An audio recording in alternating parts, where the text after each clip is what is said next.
Hola a todos y todas, bienvenidos al ciclo de conversación con directores y directoras del Departamento de Filosofía de la Facultad de Humanidades de la Universidad Nacional de Mar del Plata. En esta oportunidad estamos junto al doctor Andrés Crelier, quien ha sido director del departamento en el periodo 2017-2019. Hola Andrés, gracias por estar acá con nosotros. Gracias a ustedes por la invitación. Bienvenido. Bueno, Andrés Crelier es profesor en Letras por la Facultad de Humanidades de la Universidad Nacional de Mar del Plata, también es licenciado en Filosofía por la misma facultad, doctor en Filosofía por la Facultad de Humanidades y Ciencias de la Educación de la Universidad Nacional de La Plata, profesor adjunto regular con dedicación parcial con funciones en investigación y docencia en la Cátedra de Filosofía Contemporánea. También es investigador independiente del CONICET, es director del Grupo de Investigación Problemas de Filosofía Contemporánea, radicado en la Facultad de Humanidades. Actualmente es director del proyecto Mentes Animales y Mentes Humanas en el debate filosófico reciente. Se ha desempeñado como director del Departamento de Filosofía desde 1 de diciembre del 2017 hasta el año 2019, el día 10 de marzo. Sus temas de investigación son la filosofía contemporánea, como la hermenéutica, la filosofía trascendental y la ética discursiva. Más recientemente, su trabajo se ha concentrado en la filosofía analítica contemporánea y más específicamente en la filosofía de la mente animal. Bueno, Andrés, en principio nos gustaría que nos cuentes cómo llegás a la carrera de filosofía, sobre todo porque sos profesor en letras. Sí, tal cual vos lo comentabas. Yo estudié primero la carrera de letras, el profesorado en letras, la licenciatura la dejé incompleta, porque bueno, después con gran entusiasmo pasé a la carrera de filosofía en el año 99. Yo no cursé filosofía inicialmente porque la carrera no estaba abierta todavía. Entonces leía filosofía, me interesaba y de hecho también eso me generó ciertas motivaciones la carrera de letras en cuanto a la filosofía, porque en ese momento al menos en la carrera de letras se leía y se estudiaba filosofía especialmente para hacer análisis crítico de textos literarios. Claro. Pero era un tipo de filosofía que a mí me fue generando una cierta insatisfacción. Es lo que se llama ahora, bueno, en el momento se llamaba filosofía posmoderna, que tiene una tendencia más hacia posiciones más escépticas o relativistas, especialmente en temas ético-políticos. Y yo me fui interesando en la discusión sobre la fundamentación de la ética especialmente, ¿no? Y en la posibilidad de pensar la ética en términos universalistas.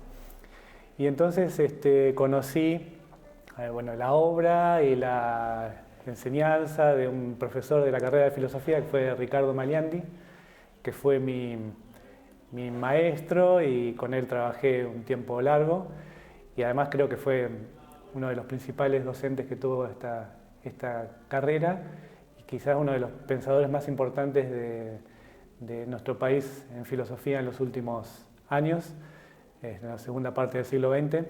Bueno, y él discutía intensamente el tema de la fundamentación ética y desde la perspectiva de la ética del discurso, que fue el tema que me interesó y que entonces cuando yo empecé a estudiar filosofía lo seguí, digamos, a él de manera muy de cerca. Entonces realicé la tesis de licenciatura en ética del discurso y así cumplí mi ciclo de grado en filosofía y después hice el ciclo de posgrado, como vos decías, en la Universidad de La Plata. Una parte del doctorado lo hice en Berlín, en la Universidad Libre de Berlín, con una beca del DAD, y también sobre temas de ética del discurso, aunque un poco más amplio, ampliándome hacia el contexto teórico de la ética del discurso, temas de filosofía continental, hermenéutica, de fenomenología. Y bueno, luego de mi formación doctoral empecé a trabajar en CONICET en 2010 o en 2011, no recuerdo, más o menos para la misma época ingresé como docente en la carrera de filosofía a raíz de un registro de antecedentes y Luego tuve la oportunidad de concursar y desde el 2017 soy regular y estoy a cargo hace un tiempo de la asignatura Filosofía Contemporánea. Filosofía Contemporánea. Y entonces ahí, a medida, por lo que vos nos contás de tu trayectoria, fuiste logrando un área de experticia que es propia de la filosofía contemporánea, que se vincula con la filosofía analítica y que, bueno, en la presentación yo había mencionado también vinculaciones con la filosofía de la mente animal. Sí, en realidad yo fui cambiando bastante mi campo de investigación y de interés, pero también lo fui cambiando en base a ciertas razones, por decirlo así. Inicialmente me interesaba el tema de la fundamentación ética, por eso ética del discurso. Luego me interesé por el contexto teórico de la ética del discurso, la filosofía de Apple y de Habermas. Y luego fui viendo allí una suerte de filosofía del lenguaje continental, según la cual no hay conocimiento, no hay pensamiento sin lenguaje. Y ahí también fue creciendo en mí una suerte de insatisfacción frente a esta perspectiva, digamos, porque me empecé a plantear la idea de la posibilidad de pensamiento sin lenguaje, cognición sin lenguaje. Y descubrí con el tiempo que ese es un tema muy fuertemente y muy rigurosamente tratado en la filosofía analítica. Claro. Y especialmente en relación con mentes no humanas, animales no humanos. Entonces yo fui pasando de ética del discurso, la filosofía de Apple, filosofía hermenéutica y fenomenología, luego creciente interés por la filosofía analítica, un interés por la historia de la filosofía analítica y por estos problemas particulares de cómo podemos pensar filosóficamente la cognición en ausencia del lenguaje. Claro, qué bueno, qué interesante la transición que hiciste de empezar de a lo mejor una ética del discurso aferrado al lenguaje a pensar al conocimiento sin lenguaje. Claro. Eso es muchas veces uno se aferra a sus primeros objetos de estudio y la transición también genera incertidumbre y frustraciones a veces. Digamos que fui cuestionando los presupuestos de esas áreas de mi interés, ¿no? Iniciales, que tenían que ver con esas que yo te mencionaba, ¿no? Bueno, propio del ejercicio filosófico también. La mirada crítica. La mirada crítica, sí, y el cuestionamiento. Claro, que me fue además llevando a otros filósofos y a otras metodologías, otra manera de hacer filosofía, mayor interés por la evidencia empírica que existe en la filosofía de la mente animal o la filosofía de la biología, la filosofía de las ciencias cognitivas, que son más o menos los terrenos, por lo menos en cuanto a la investigación, que me muevo en los últimos tiempos. Muy bien. Bueno, ahora ya conociendo un poco al doctor Crelier en su campo académico, en el área académica, vamos a pasar un poco a lo que es tu participación política y cómo llegás a ser director de la carrera. Bueno, te puedo contar esa experiencia desde mi perspectiva y destacando aspectos positivos y aspectos negativos, ¿no? Como tienen todas las experiencias. Y lo primero, obviamente, es muy positivo, fue muy bueno la experiencia inicial, porque fue un momento de la carrera, una coyuntura de gran entusiasmo en la comunidad de filosofía, un entusiasmo que abarcaba estudiantes, graduados, docentes, o un grupo grande de ellos, para iniciar como un ciclo distinto, un ciclo nuevo. Cuando digo nuevo, me refiero a un ciclo, un signo político diferente a los que venían anteriormente. Entonces eso fue muy positivo, formar parte de ese movimiento. Y además fue un entusiasmo que se plasmó en algunas cosas que yo llamaría logros, como por ejemplo una intensa actividad académica desde el departamento.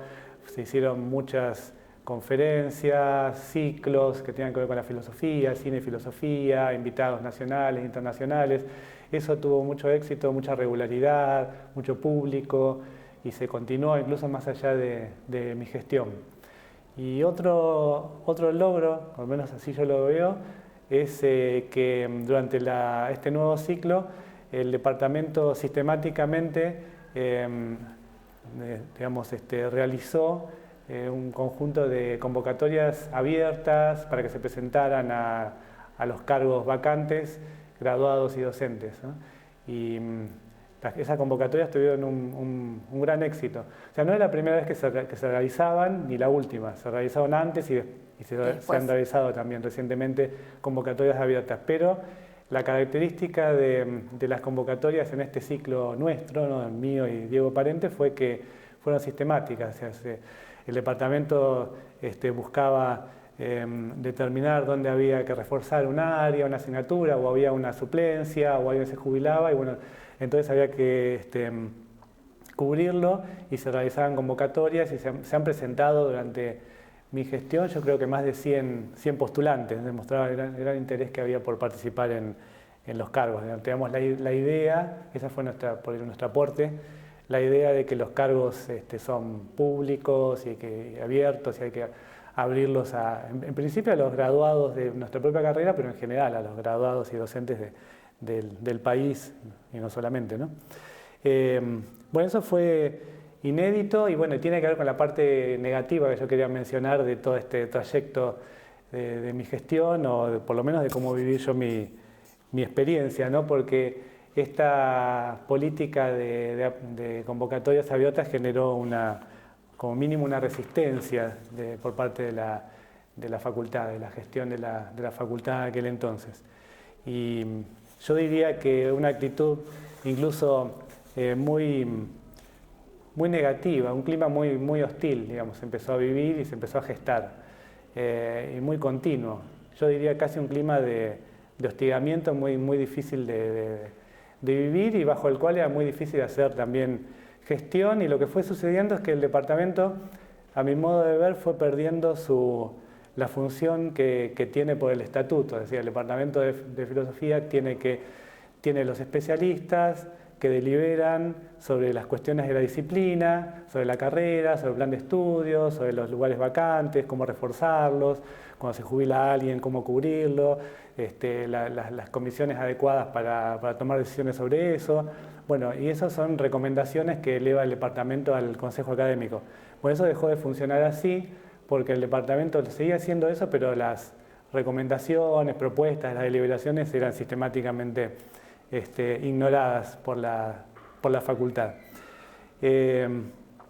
Bueno, eso me llevó a un aprendizaje, ¿no? Como todo el aprendizaje a través del sufrimiento, como dicen los griegos, que es que vi un funcionamiento de la facultad que lamentablemente no me parecía que estaba bien, especialmente que tiene que ver con las políticas de acceso a los cargos docentes, en donde no digo que no juegue un papel los méritos académicos, pero no juega un papel primario, sino que tienen una importancia que no es primaria. Es muy difícil acceder a un cargo docente solamente de esa manera. Es muy importante, y no tendría que serlo tan determinante, la pertenencia a un determinado grupo, ¿no? Y por lo menos en ese entonces lo que yo viví es un clima que yo diría hasta de violencia institucional. De hecho, yo formo parte de una lista docente que fue luego proscrita para participar, no pudimos presentarnos en elecciones. Es decir, fue un clima que no se quedó en cuestiones puntuales. Lamentablemente esa es mi perspectiva sobre la facultad, y me gustaría mucho que cambie, ¿no? Porque es un espacio mío de pertenencia, es central, ¿no? Y vital, ¿no? De todos modos, me parece que a lo mejor una política de cambio que se puede notar es que en un ciclo de conversaciones todas las voces estén presentes. Sí. O sea, pensar que todos quienes fueron directores o directoras, más allá de la afiliación o la pertenencia política. Sí, por eso yo agradezco mucho este espacio, digamos, porque es un espacio, digamos, de entrevistas plural, abierto, y que se difunden distintas miradas, y miradas críticas. Está bueno que tengan un canal para que lleguen, por lo menos para que sean evaluadas o también criticadas a su vez, y que alguien puede no estar de acuerdo y decir no es así, no fue así, pero bueno, yo estoy contando las cosas de una perspectiva particular, incluso personal, ¿no? Porque claro, atañe a emociones y vivencias muy propias. Sí, quizás haciendo después una evaluación de lo que es esta actividad justo que estamos transitando, pero es el hecho también de presentar a los directoras, directores que son profesores de la carrera, que hay una diversidad tanto en la formación como en la opinión. Claro. Creo que va también por ese lado. Sí. Bueno, creo que has dejado muy en claro el posicionamiento y los logros y también las dificultades que presentaste en torno a lo institucional. Es fuerte lo del concepto de violencia institucional, debo decirlo. Ahí también voy a decir que tengo mis diferencias, pero acá el entrevistado y la palabra que importa es la tuya.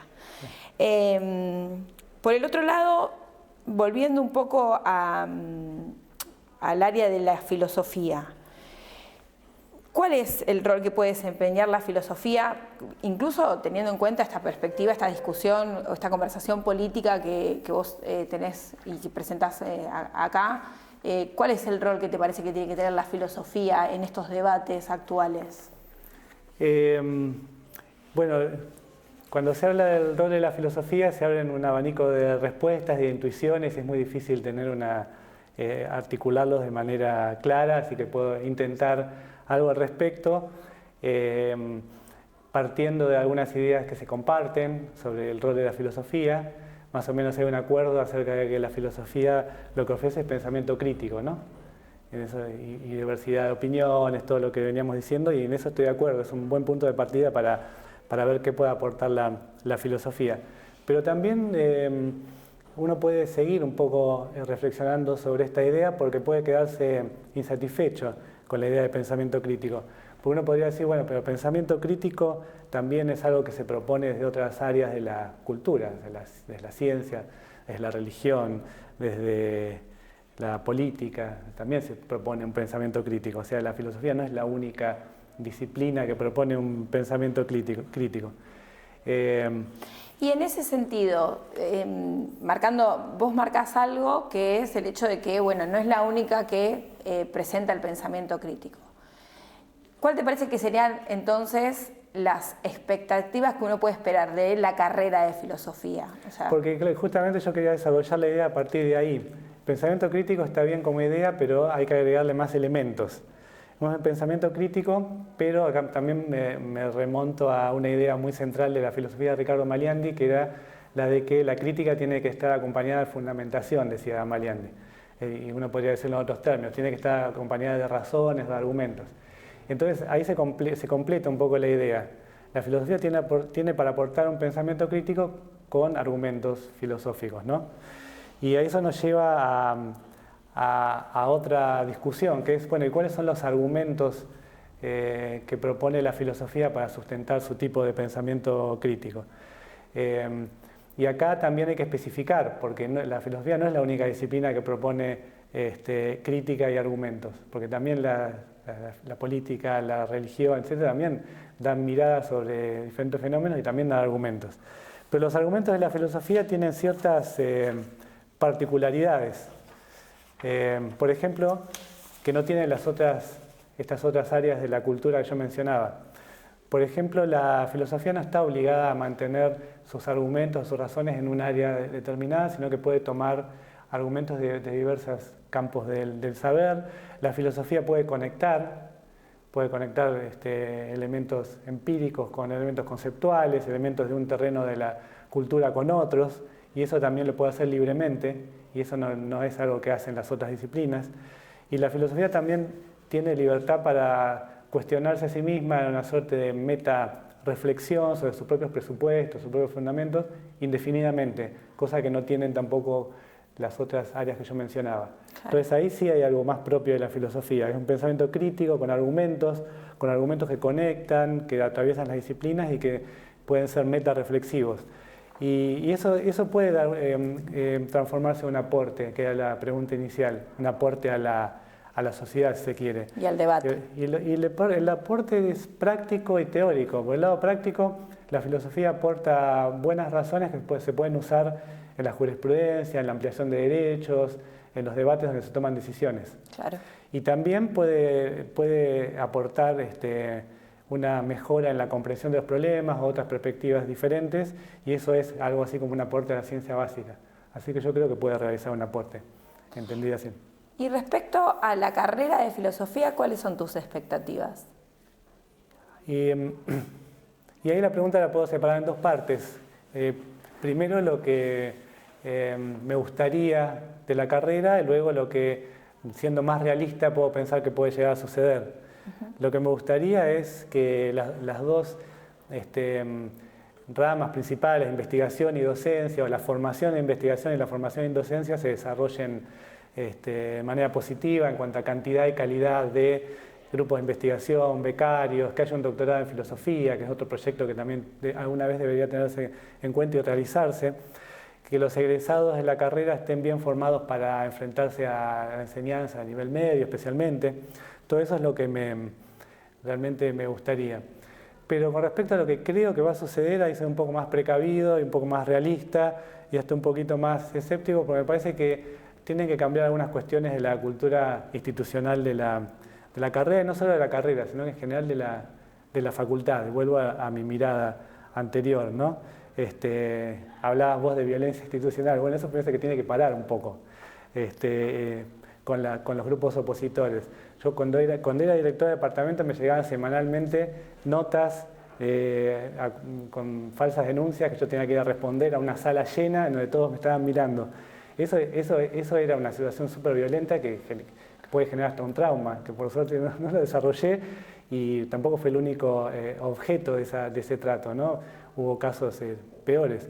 Y el resultado fue que se empobreció la calidad institucional de la facultad. ¿Cuántas listas opositoras a la gestión en los departamentos se presentan en las próximas elecciones? Prácticamente han desaparecido. Entonces eso tiene que cambiar en un sentido de apertura, de tolerancia a las opiniones distintas y también algunas cuestiones estructurales que yo creo que es que dentro de los límites que hay de funcionamiento real de una institución tiene que haber algo más abierto para que se puedan presentar a los cargos los graduados y los propios docentes. Eso tiene que empezar a cambiar y eso es más estructural y yo creo que es difícil el cambio ese, que en todo caso puede llegar a producirse a partir de episodios como esta entrevista, ¿no? En el que uno habla de estas cuestiones, se puede tomar conciencia, se puede hablar entre más actores y eso puede llegar a generar gradualmente un cambio que bueno, por ahora veríamos un poco lejano. Bueno, finalmente, para cerrar la entrevista, me gustaría que pienses qué le dirías a un niño, una niña respecto a lo que es la filosofía. Esa es una pregunta muy interesante y que además forma parte de un área de investigación y de trabajo que no es particularmente el mío, por lo tanto mis respuestas van a ser más intuitivas que fundamentadas, pero se me ocurren un par de cosas para decir. Lo primero es ser un poco precavidos en el sentido de que la filosofía es una actividad que necesariamente en algún punto utiliza vocabulario técnico. Y eso ya establece una dificultad para enseñarle a un niño que está aprendiendo el lenguaje un vocabulario técnico y argumentos complejos, ¿no? Entonces eso sería una idea como para no creer que uno puede ya darle una idea completa de lo que es la actividad filosófica a un niño. Pero sí se puede darle una noción de la actividad filosófica a un niño, especialmente si uno puede conectar con cosas que los niños ya hacen espontáneamente cuando aprenden el lenguaje y las actitudes que tienen, actitudes de curiosidad, de indagación, etc. Y cuando aprenden a usar la pregunta ¿por qué? Y a buscar razones, causas, etc. Uno puede a partir de esa actividad darle a entender que la filosofía es un poco eso, especialmente cuando la pregunta no se queda quieta y se repite y uno no se queda satisfecho con la primera respuesta. Entonces, de esa manera uno puede dar una noción a un niño de en qué consiste nuestra actividad. Y la actitud filosófica. La actitud filosófica, el germen de la actitud filosófica. Claro. Que si se desarrolla en cierto sentido puede dar lugar a lo que uno entiende por una actividad de indagación. Con todo lo que eso conlleva, porque fomentar la indagación en un niño o una niña hay que resistirlo, pero es el juego filosófico, de hecho. Sí, y además, bueno, se dice que los niños preguntan mucho por qué, bueno, tampoco estoy tan seguro, yo pienso que algunos sí, y algunos niños sí, otros no, es muy idiosincrático, etc. Pero bueno, comprenden la pregunta por qué, la saben usar, y eso ya los hace potencialmente capaces del desarrollo de una pregunta filosófica. Pero también hay que, se pueden pensar las cosas al revés.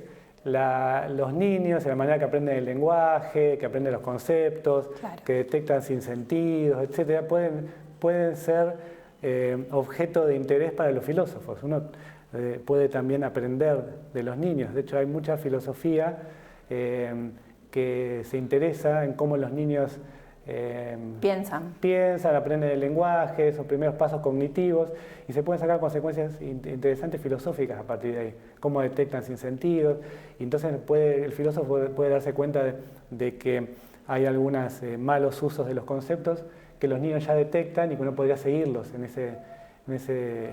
darse cuenta de que hay conceptos que no están bien usados. Entonces, uno puede enseñar a un niño cosas, pero los niños también, un filósofo puede enseñarle cosas, pero los niños también tienen algo para enseñarle a los filósofos, por decirlo así. Totalmente. Bueno, Andrés, gracias por formar parte de estos 30 años de la carrera y la celebración de los 30 años del Plan de Estudio 1994 y nos vemos pronto. Bueno, muchas gracias por este espacio y formar parte de la carrera para mí es un privilegio y un desafío cotidiano. Así que bueno, gracias.